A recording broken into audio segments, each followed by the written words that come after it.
On Thursday, the latest Fox News poll had Hillary Clinton up by 7 points in a four-way race. Then Sunday, an ABC Washington Post poll showed Clinton up by only 4.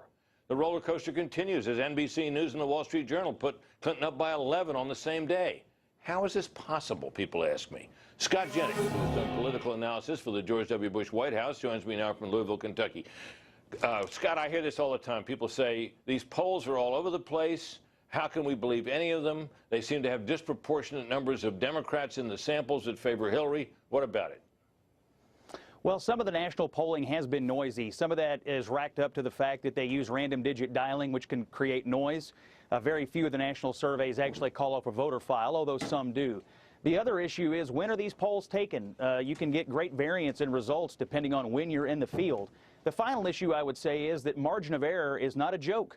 Margin of error matters a lot. And so if they say their poll is a margin of error of 3 or 3.5 points, that's on each candidate's number. And so you can get some variance in these surveys, and that's why most statistical analysts will tell you, trust the polling averages. And right now the averages point to a Hillary Clinton lead in this race.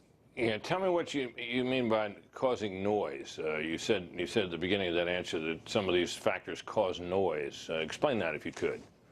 Sure. If you're using random digit dialing, you're calling up random people and asking them if they're going to vote, and you don't actually know whether they're registered to vote or not. They can tell you they are, and they can tell you they may have voted for Romney or Obama in 2012, but that doesn't make it true, and a lot of people don't want to admit they voted for a losing candidate, or maybe they don't want to admit that they aren't registered to vote at all. And so random digit dialing is something that most campaigns don't do anymore. Most campaigns call directly off the voter file, because then you can actually guarantee you're speaking to someone who's actually got a chance to vote in the election. Now, talk to me a little bit about more about margin of error. When you say if a margin of error is 3.5, which is a common margin, 3.5, 4 points, that means that you're talking about a range that could be as high as 7 or 8 points, right?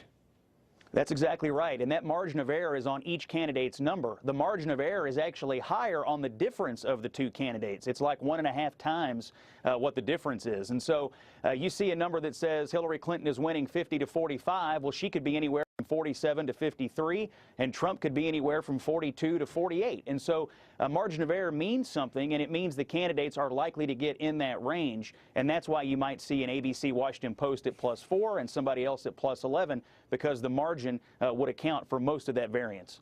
Now, we recently, one of our recent polls had Secretary Clinton up by a couple of points. And then we came along some days later, and things had happened in the interim for sure, and we had her up 7. And people looked at the two polls and they said, well, wait a minute.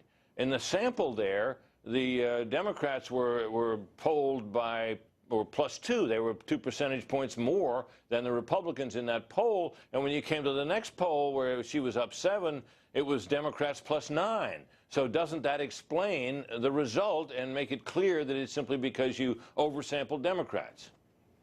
Well, it's a good question, and people are right to ask questions about polling, but in this case, it's not a good metric to unwind a poll. Party registration, or self-identified party registration, is not something we have a national database on.